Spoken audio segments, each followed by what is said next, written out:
Model town की शहीदा तंजीला अमजद की साहबजादी बिस्मा अमजद की शादी की तकरीब गुज़श्ता रोज़ मिनहाजुल कुरान इंटरनेशनल के मरकज़ी सेक्रेटरीट में मुनक्किद हुई। बिस्मा अमजद की रुखसती शेखुल इस्लाम डॉक्टर मोहम्मद ताहिरुल कादरी की रिहाइशगाह से हुई। बेगम Riffat Jabeen Qadri, chairman supreme council doctor Hassan Mohiuddin Qadri, Fiza Hussain Qadri, Raja Zahid Mahmood और मिनहाजुल कुरान विमेन लीग की मरकज़ी रहनुमाओं ने बिस्मा अमजद को दुआओं से रुखसत किया।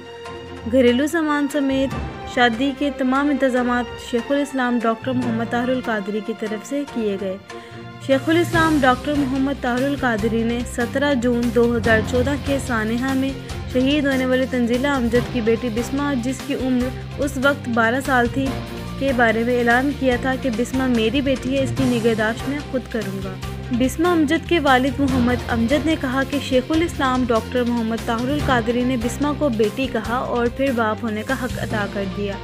मैं आज बेहद खुश हूँ। मेरी बेटी की शादी में मिनहाजुल कुरान की पूरी क़यादत और कारकुनान शरीक हुए हैं। डॉक्टर मोहम्मद ताहिरुल कादरी हमारे गाइड भी हैं और हमारे सरपरस्त भी हैं। बिस्मा अमजद की शादी के दावती कार्ड शेखुल इस्लाम डॉक्टर मोहम्मद ताहिरुल कादरी ने अपनी तरफ से जारी करवाए और मिनहाजुल कुरान की इंतज़ामिया को शादी के बेहतरीन इंतज़ामात करने की हिदायत की। रुखसती के मौका पर तहरीक मिनहाजुल कुरान के मरकज़ी लाहौर कायदीन अलामा राना मोहम्मद इदरीस, अलामा नफीस हुसैन कादरी, काजी फैजुल इस्लाम, रियासत चदर, रहीम अली रज़ाक, शेख हनीफ, हाजी अमजद कादरी, शेख वकील, तारिक अल्ताफ़, हफीज़ुल्लाह जवेद, राजा महमूद अजीज़, मियाँ सिद्दीक, हाजी खालिद महमूद, अब्दुल हफीज़ चौधरी, शहबाज ताहिर, हाजी सलाहुद्दीन सुल्तानी, हाजी अब्दुल खालिद, अहमद सादिक, ज़फ़र महमूद ज़फ़र, शाहिद लतीफ़, नईमुद्दीन चौधरी, एडवोकेट राजा नदीम ने शिरकत